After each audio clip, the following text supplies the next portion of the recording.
কলকাতায় ফের আটক তৃণমূল কাউন্সিলর। এবার আটক করা হলো ৩৯ নম্বর ওয়ার্ডের তৃণমূল কাউন্সিলর মোহাম্মদ জসিমউদ্দিনকে। সাত সকালে ওই কাউন্সিলরের কলেজ স্ট্রিটের বাড়িতে পৌঁছয় পুলিশ এবং কেন্দ্রীয় বাহিনী, যদিও প্রায় ৫.৫ ঘন্টা অপেক্ষা করতে হয় পুলিশকে। অপেক্ষার পর তালা খোলেননি তৃণমূল কাউন্সিলর। কোলাপসেবল গেট এবং দরজায় লাগানো ছিল দুটি আলাদা তালা। চাবি বানানোর লোক এনে কোলাপসেবল গেটের তালা খোলায় পুলিশ এবং এরপর মোহাম্মদ জসিমউদ্দিনকে ভিতর থেকে বের করে আনে পুলিশ।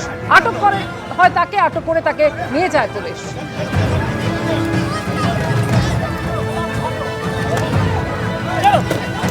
এই সময় ছবি দেখতে পাচ্ছেন যখন মোহাম্মদ জসিমউদ্দিনকে আটক করে তার বাড়ি থেকে বের করে নিয়ে যাচ্ছে পুলিশ।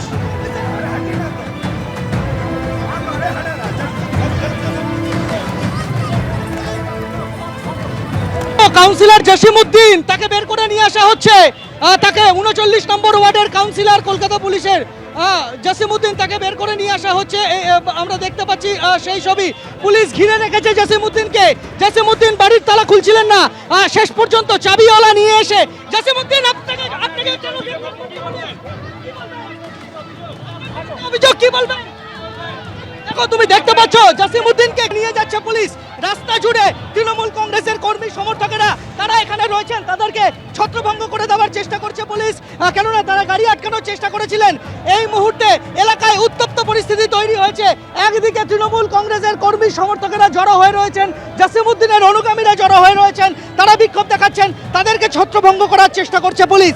ঘটনা পরম্পরার দিকে যদি আমরা তাকাই, আজকে ভোর ৫:৩০টার সময় পুলিশ এসে পৌঁছায়